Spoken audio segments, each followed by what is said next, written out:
이제 믿음으로 해결되지만 과거가 된 문제로서 악령이 쫓겨나고 성령이 오신 겁니다.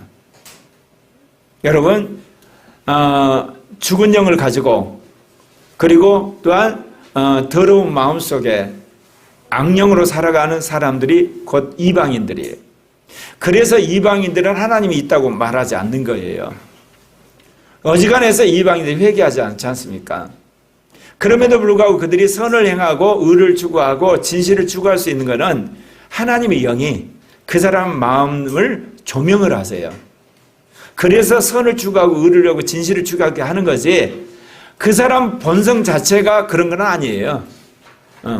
그것이 있어야만 이 사회가 유지되는 건 아니겠습니까? 만약 생각해 보세요. 영은 죽었죠. 악령이 지배를 하고 있죠. 마음은 더럽죠. 그야말로 양심은 이제 점점 악해가죠. 여러분, 이성은 육신적이 되면 어떻게 되겠습니까? 한마디로 지옥으로 변하고 맙니다. 그런 시기가 어떤데요? 독재자가 그야말로 한 국가를 장악한 때, 흔히들 북한 지옥이라고 그러잖아요. 히틀러 치하의 우리 지옥이라고 그러잖아. 스탈린 치하의 지옥이라는 게 뭐겠어요? 그런 악한 자가 권력을 갖게 되면 사람들을 그렇게 권력에 의해서 짓누르기 때문에 양심이 마비되면서 그렇게 되는 것 아니겠습니까? 여러분, 정도의 차이는 있지만 우리 모두는 그렇게 살았댔어요. 그런데 하나님의 영의 인도하심 속에서 우리가 죄인인 걸 인정하고 회개해서 예수를 믿었잖아요. 예수를 믿게 되면 무슨 일이 벌어지냐면 악령이 쫓겨나요.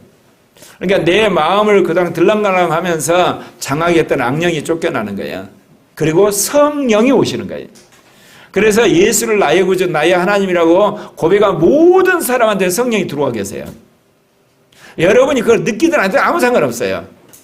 그런데 이제 한동안 사람들이 어떠냐? 성령 세례 받고 방언해야만 성령이 오셨다고 하는 사람도 있어요. 그는 성령을 내가 인식하고 체험하는 걸 말하는 거예요. 예컨대 제가 늘 드는 비유 있죠. 여러분의 가장 어렸을 때 기억이 몇 살입니까? 몇 살 때입니까? 그러면 어떤 사람은 대부분 7살 때 어린이집 가가지고 선생님한테 야단 맞은 기억. 또 어떤 사람은 5살 때 엄마랑 예를 들면 백화점 쇼핑으로 간 거. 그러면 인식상 그 아이는 5살 때부터 존재하는 거야. 7살 때부터 존재하는 거고. 그런데 그 아이는 자기 자식이 기억되기 전인 이미 0살 때 태어난 거거든요. 마찬가지로 여러분이 예수님을 나의 구주, 나의 하나님을 영접한 순간 성령은 들어가 계세요. 근데 그 성령을 언제 인식하냐? 5살 때 말하자면 6살 때 체험하게 될 때 그래서 성령이 와 계신가 인식한 것뿐이에요. 그래서 여러분이 절대로 착각하시면 안 돼요. 예수를 나의 구주, 나의 하나님으로 영접한 순간 성령은 들어가 계세요. 그렇기 때문에 여러분 안에서 옛날과 달리 좀 회개하는 것도 좀 이렇게 많아지고, 그리고 사람이 이제 가끔가다 기도도 하고, 그래서 교회 가고 싶어서 교회도 가끔 나오고, 성경도 한번 읽어볼까? 그거 뭐냐? 성령이 들어와 버려서 그래요. 성령이 안 들어오면 그런 일이 절대로 벌어지지 않아요. 그래서 성령이 들어와 있기 때문에 그런 영적인 현상들이 일어나게 되는 거예요. 그래서 여러분, 분명한 거는요, 이 현대인의 성경 에베소 2장 2절에 보면 이렇게 나옵니다. 전에는 여러분이 세상의 악한 길을 따르고 하늘 아래의 영역을 지배하고 있는 마귀에게 순종하며 살았습니다. 마귀에 순종하며 살았어요, 여러분이. 이 마귀는 현재 불순종하는 사람들 가운데 활동하는 영입니다. 예수 그리스도를 믿지 않는 사람을 불순종하는 사람으로 봐요. 하나님 관점에서는. 그러니까 그 사람들을 장악하고 있는 거예요. 그러니까 불교가 만들어지고 유교가 만들어지고 도교가 만들어지고 힌두교 만들어지고 이슬람교가 만들어지는 거예요. 그들의 종교는 뭐예요? 피조물을 하나님처럼 섬기는 거잖아요. 그렇게 되어 있습니다, 여러분. 예수 그리스도를 믿고 죄 사함을 받은 즉시 여러분 악령이 쫓겨나고 성령이 우리 안에 오신 걸 믿으시기를 바랍니다. 그런데 이제 문제는 예수를 믿어서 성령이 우리 안에 들어오셨는데 악령하고 같이 공존하는 사람이 있어요. 우상 숭배인데 그거를 계속해서 예수 믿고 나서 절하는 사람, 점치러 가는 사람, 타로하는 사람, 이러면 이 악령을 불러들이잖아요. 그러면 악령이 내 마음 한구석에 진지를 트는 거예요. 그럼 예수를 믿었기 때문에 성령은 내 마음 중심에 진지를 틀고 이 두 개가 공존할 수가 있어요. 얼마든지. 우리가 양신의 역사라고 그러잖아요. 그런데 이제 그 사람이 어느 날 교회에 이제 부흥에 와가지고 이제 성령 받으라니까 성령을 받으려고 그러잖아요.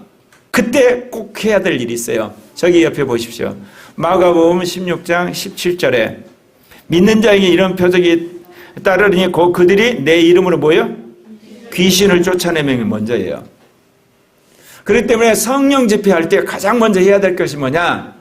지난 한 주간 지은 죄를 회개하십시오 해서 회개를 해야 돼요. 회개를 하고 예수 그리스도의 이름으로 여러분 모든 악령을 쫓아내야 돼요. 그 악령을 쫓아내는 게 뭐냐? 어렸을 때 내가 귀신 섬겼던, 그러니까 제사 지냈던 기억인데 회개 안 했다. 그거 회개하셔야 돼요. 왜냐하면 그 생각 속에 악령이 들어있거든요. 내가 타로점 갔는데 회개를 안 했어요. 그러다가 생각나서 회개하셔야 돼요. 예를 들면 불당해 가지고 못 모르고 부모가 하니까 그 모여서 이렇게 같이 저러고 있는 거 회개를 안 했거든요. 그럼 기억나면 그 회개하셔야 돼요. 이런 걸 다 회개한 다음에 성령 집회하셔야 돼요. 안 그러면 어떤 일이 벌어지냐? 성령 집회를 하는데 악령이 역사예요. 막 발자고 난리를 치는 거예요. 나는 처음에 몰랐어요, 이게. 성령 받기만 한 줄 알고 성령 받기 했더니 이상의 현상이, 그게 뭐냐? 안에 있는 악령이 발작을 하는데 안 나가는 거예요. 회개를 안기 때문에.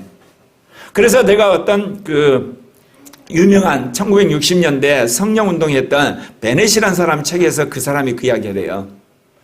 성령 세례를 받으려면 반드시 예수님의 피로 싸움을 받고 먼저 그 악한 영을 섬겼던, 우상을 섬겼던 걸 기억해서 그걸 회개 다 해야 된다는 거예요. 그래야만 악령이 역사하지 않아요.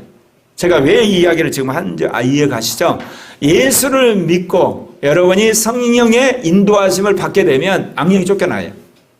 그러고 나서 분명히 성령이 여러분 가운데 역사하는 걸 믿으시길 바랍니다. 그래서 이게 마가복음 16장 17절 우리 같이 읽을까요? 시작. 믿는 자들이 이런 표적이 따르고 그들이 내 이름으로 귀신을 쫓아내며 새 방언을 말하며, 귀신이 쫓겨나고 나서야 여러분 방언을 하게 되는 거예요. 그러니까 성령이 내 안에 들어오실 때는 벌써 거듭났어요. 거듭났지만 아직 그 영이 방언을 못해요. 왜? 한쪽에서 귀신이 역사를 하고 있는 거야. 그러니까 그 귀신을 덜어내고 그 다음에 영을 사모하게 되면 이제 그 영이 거듭났기 때문에 그때 말하기 시작한 거야. 제가 하나 비유하자면 그런 거예요. 아이 태어났을 때 아이들이 말하나요? 못하죠. 얘가 우는 것 이런 거 응아리한 거 외에는 못해요. 언제 말하나요? 이제 얘가 이게 뭐 2살, 요즘에는 빠르니까 뭐 그럴 때 말하기 시작하잖아요. 일종의 방언하는 걸 비유하자면 그런 거예요. 거듭난 건 태어날 때 거듭났는데 방언은 뭐냐? 30살 때 하는 거예요. 굳이 이야기하자면. 영이 충만해져야만. 근데 그 전에 해야 할 일이 뭐라고요? 귀신을 쫓아내야 돼요. 그러니까 방언하는 사람은 뭐가 쫓겨났다고 봤어도 돼요? 귀신이 쫓겨났다고 봐도 되는 거예요. 왜? 귀신이 쫓겨나야만 방언을 할 수 있어요. 그래서 그 이야기 하는 겁니다, 저게.